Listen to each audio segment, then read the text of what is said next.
नमस्कार. शेतीवाली गृहिणी या यूट्यूब चॅनलमध्ये तुमच्या सर्वांचे स्वागत आहे. चला तर मग आज मी तुम्हाला खमंग आणि झटपट लवकर होणारी अशी रेसिपी दाखवत आहे. तुम्ही एकदा नक्की ट्राय करून पहा. आणि चला आता वेळ न घालवता मी रेसिपीला सुरुवात करते. या रेसिपीचं नाव सांगते, कुरडईची भाजी. एकदम छान आणि मस्त अशी होते. चला तर यासाठी लागणारं साहित्य पाहू. साहित्यामध्ये शेंगदाणे, जिरे, लसूण, हिरवी मिरची, कढीपत्ता, कोथिंबीर आणि कांदा आणि थोडीशी मुगाची भिजवून घालून घेतलेली डाळ आणि कुरडईचा भुगा, हे सर्व साहित्य घेऊ.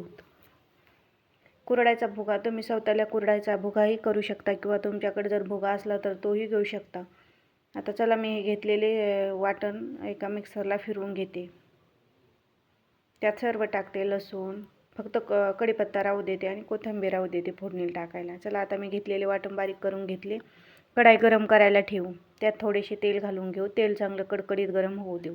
तेल कडकडीत गरम झाले की त्यात थोडेसे अगोदर मोहऱ्या घालून घेऊ. मोहऱ्या फुलल्या की त्यात थोडेसे जिरे घालून घेऊ. आणि आपले जिरे फुलले की त्यात कापून घेतलेला कांदा घालून घेऊ. कांदा छान परतून घेऊ. लालसर रंगावर कांदा परतला की त्यात आपण तयार करून घेतलेले वाटण घालून घेऊ. सर्व वाटण घातले की वाटण मिक्स करून घ्यायचे. वाटण व्यवस्थित मिक्स झाले की आपण त्यात पुढील साहित्य घालणार आहोत. त्यात आम्ही सर्वप्रथम चवीपुरती हळद घालून घेते, कलर येण्यापुरती. हळद घातल्यानंतर हळद मिक्स करून घ्यायची आणि थोडीशी चटपट अंबारी मसाला वापरत आहे. तुम्ही कोणताही मसाला वापरू शकतात.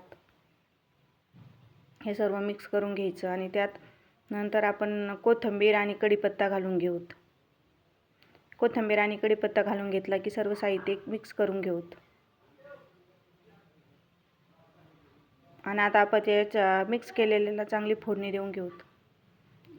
आणि त्यात एक तांब्याभर पाणी टाकून घेऊ आणि थोडीशी मुगाची भिजू घातलेली डाळ.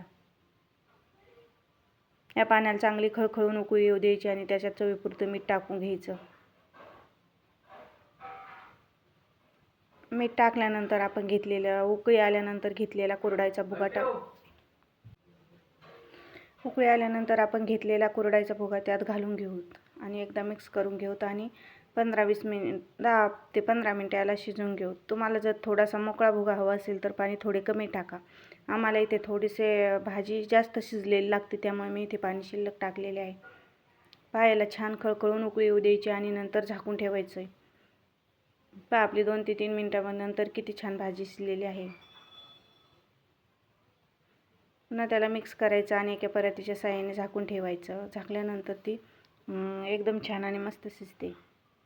चला आता आपली 10 ते 15 मिनिटांनंतर भाजी शिजलेली आहे. ती भाजी मी तुम्हाला काढून दाखवते. पहा किती छान आणि मस्त असं टेक्स्चर आलेलं आहे आणि खायलाही एकदम छान अशी चविष्ट लागते. तुम्ही ज्वारीच्या भाकरीसंग खाऊ शकता किंवा बाजरीच्या भाकरीसोबत, पोळीसोबत, पण भाकरीसोबत जास्त छान लागते. तुम्ही एकदा नक्की ट्राय करून पहा ही रेसिपी. तुम्हाला आवडल्यास कमेंट करून सांगा आणि व्हिडिओ शेवटपर्यंत पाहिल्याबद्दल धन्यवाद. तुम्हाला जर याच प्रकारच्या छान छान रेसिपी हवी असेल तर मला कमेंट करून सांगा. मी तुम्हाला याच गावठी पद्धतीच्या मस्त आणि खमंग अशा रेसिपी दाखवी जाईल. व्हिडिओ शेवटपर्यंत पाहिल्याबद्दल पुन्हा एकदा मनापासून धन्यवाद.